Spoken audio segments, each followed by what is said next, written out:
BJP अब सुनती नहीं है। आरएसएस प्रधानमंत्री दफ्तर का गुलाम दफ्तर है, कार्यालय है। आप क्या सुनना चाहते हैं? मेरी बात पूरी कहने दीजिए। कभी नहीं कहेंगे ना कि नागपुर की हम आपसे मोदी ये जी कहना चाहते हैं, हम कभी नहीं कहेंगे ना नागपुर से सरकार चलती है। सीधे ये कहना चाहते हैं, आज इस नए साल पर पूरे देश को नया साल मुबारक। हमारे सब नौजवान साथी हैं, बहनें बैठी हैं, जो कल भारत के अलग अलग विषयों के भविष्य हैं, अलग अलग जिंदगियों में कल ये भारत के निर्माण में आगे बढ़ेंगे।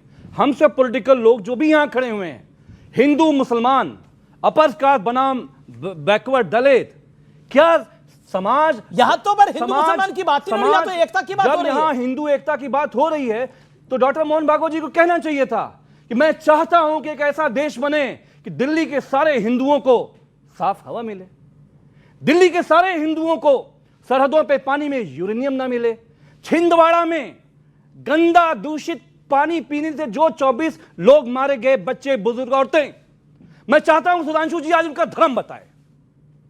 और 14 बच्चे उसके बाद मारे गए वहां पे, सिरप कांड से 24 मारे गए, गंदा दूषित पानी से 12 बच्चे मारे गए, बुजुर्ग मारे गए। इस पूरे दिल्ली में हमारे घरों के बच्चे, अभी तो स्कूल बंद हो गया है, तकरीबन 15 से 20 दिन, एक महीना घर पे बैठ के अपने लैपटॉप से पढ़ाई करते रहे।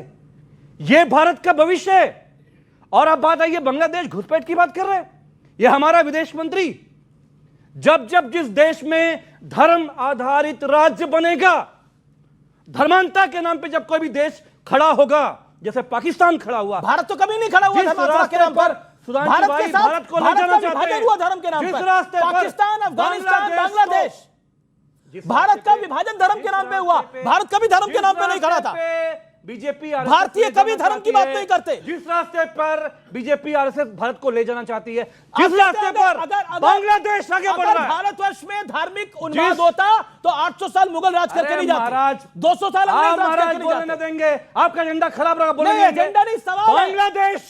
बांग्लादेश धर्म आधारित राज्य पर आज जैसे खड़ा हो रहा है, तो जिस देश में भी धर्म आधारित राज्य बनेगा, सबसे पहले वहां के माइनॉरिटी पर हमला होगा। Okay, you made your point. हमारा विदेश मंत्री, हमारा विदेश मंत्री ढाका में क्या कर रहा था? पाकिस्तान के नेशनल असेंबली के स्पीकर के साथ बिरयानी खा के फोटो आ रहा है, मुस्कुरा रहे हैं। पहलगाम भूल गए। हम ये पूछना चाहते हैं, बिरयानी का फोटो दिखाइए, बिरयानी खाता हुआ फोटो दिखाइए। जयशंकर जी वेजिटेरियन है, बिरयानी सिर्फ भारत में मिलती है, पाकिस्तान बांग्लादेश में बोलो, जरा झूठ बोल रहा आदमी। अरे भाई कि प्रधानमंत्री अगर कोई चर्चा कर रहे हो पाकिस्तान से, खुल के करो, इनको भी बताओ, अजय बताइए, इनको भी बताओ। हमारी बहनों के घरों में जो सुहाग, आप जिस घटना की बात कर रहे हैं, खालिदा जिया के खाना नहीं बन, पर आपने देखिए मिसकोट करा, बिरयानी खा रहे हैं जयशंकर। मुझे लगता है संभल के बोलना चाहिए। ओके सुनिए, खालिदा जिया के अंतिम संस्कार में गए थे और ये बिरयानी पता नहीं कौन सी डोज खिला के आए, वो आगे पता चलेगा। पता नहीं है Who authorized Jaishankar to meet the National Assembly Speaker? कौन मेरा कौन सी बायलैटरल मीटिंग हुई भाई? आमना सामना हुआ वहां किया। अरे भाई वहां अंतिम संस्कार में गए थे। हिंदू बहनों की बात उठाई आपने, बांग्लादेश में जो हिंदू मारे जा रहे हैं बात उठाई आपने, चिल्लाता चला जा रहा है, बता रहा हूं। आपने हिंदुओं के बारे में क्या बात उठाई? आए भैया शांत शांत, बहुत ज्यादा नहीं बोलिएगा, बोलो। विदेश मंत्री जाके खड़ा हुआ है, आपने वहां जाके प्रधानमंत्री जी अमित भाई मेरी रिक्वेस्ट को मानिए, मिसाइल मार देंगे। वहां जाके मुस्कुरा के भैया आपने बात को बोला अपनी। देखिए कर रहे हैं सोमनाथ भारती जी, भारत के विदेश सचिव मिस्त्री जी वहां गए, उससे पहले बांग्लादेश ने कभी स्वीकार ही नहीं किया कि हिंसा हुई। जब वो जाके मोहम्मद यूनुस से मिलकर 88 केसेस दर्ज हुए और पहली बार बांग्लादेश ने एक्सेप्ट किया कि सांप्रदायिक हिंसा हो रही है। ये करके आते पता कुछ नहीं होता, चिल्लाना शुरू कर देते हैं। ये कह रहे हैं कि इनका कहना है कि देश में के साथ बोल रहा हूं, उसके बाद 88 केसेस दर्ज हुए। आप क्या वो हमारी सरकार बनवा रही है, क्या बोल रहे हैं आप? पाकिस्तान के स्पीकर मैं कहता हूं कांग्रेस की सरकार हो, बीजेपी की सरकार हो, ये कोई नहीं करता। ये गलत बात बोली। एक सेकंड, आपने गलत बात बोली। आपने बोला वहां पर जो हिंदू मारे जा रहे हैं वो ये हमारी सरकार मरवा रही है, ये गलत कह रहे हैं। मैं नहीं, ये गलत है बिल्कुल। हमने एफआईआर करवाई, गलत आप कह रहे हैं, ये गलत बात आप कह रहे हैं। चाहे कांग्रेस की सरकार रही हो, चाहे बीजेपी की सरकार रही हो, चाहे तीसरी पार्टी की सरकार रही हो, कोई वहां पर ये नहीं बोलने दूंगा। एक लाइन, गज भर की जबान निकालने वाले आदमी से पूछिए कि किसकी पार्टी ने लखनऊ, फैजाबाद और वाराणसी की अदालतों में आतंकवादियों से एफआईआर वापस नहीं दी। कोर्ट से फटकार पड़ी, उसके बाद हुआ और सबको सजा हुई। क्या बेहुदेपन से आगे बोलने लगते हैं? आप कह रहे हैं भारत की सरकार मरवा रही है, क्या बोल रहे हैं आप? कमाल की बात है। ओके फैज खान, आपकी बारी है, प्लीज बोलिए 1 मिनट, क्विकली 1 मिनट। बिस्मिल्लाहिर्रहमानिर्रहीम, रब्बी इश्रह ली सदरी व यस्सिर ली अमरी वहलुल उक़दतम मिन लिसानी यफ़क़हू क़ौली। बिरादरान हिंद, अस्सलाम वालेकुम रहमतुल्लाहि व बरकातहू। भारत माता की वंदे। देखिए अमीश भाई, 5 मिनट टुकड़े गए को नॉन स्टॉप मिला, 2 मिनट मुझे नॉन स्टॉप आपको देना पड़ेगा। भारत माता की, हिंदुओं का एक होना। आदरणीय सुधांशु भैया, हिंदुओं का हिंदुओं का एक होना। नहीं बोला उन्होंने, आपको नहीं बोला है, आपको नहीं बोला, आपको नहीं बोला।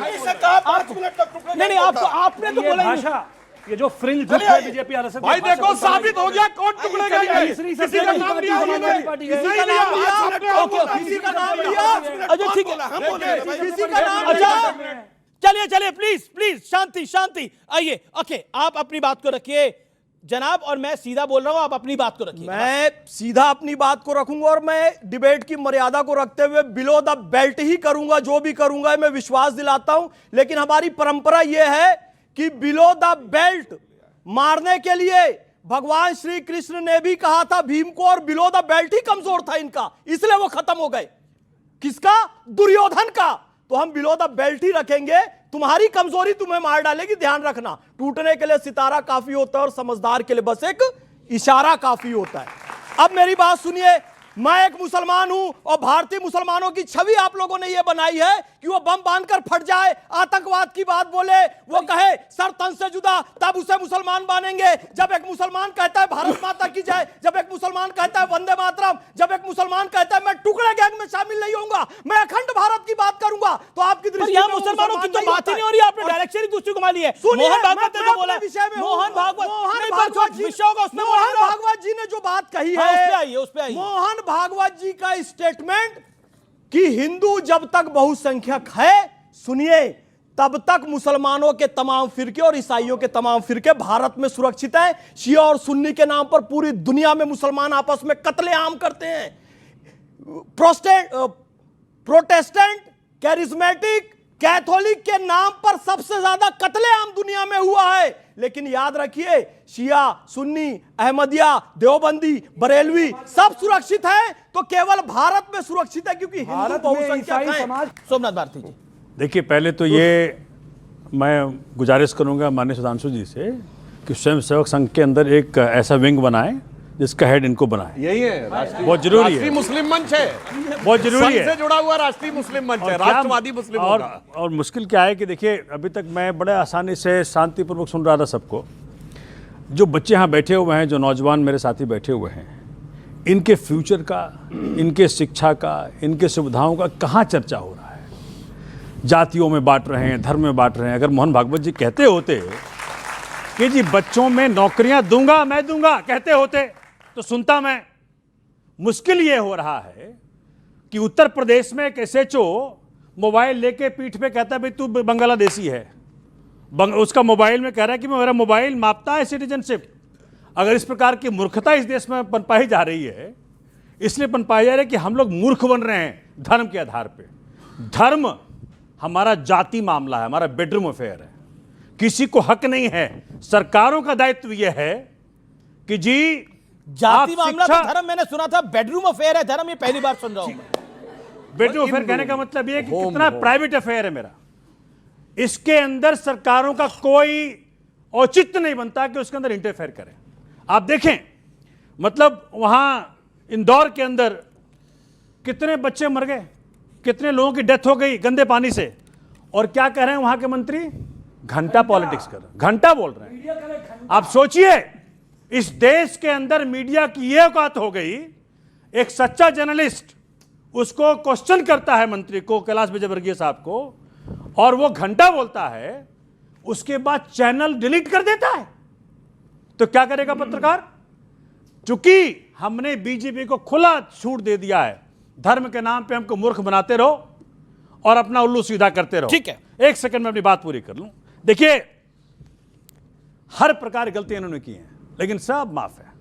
इनके डिप्टी सीएम ने कह दिया मध्य प्रदेश के कि भैया मोदी जी के चरणों में सेना है, वो माफ है।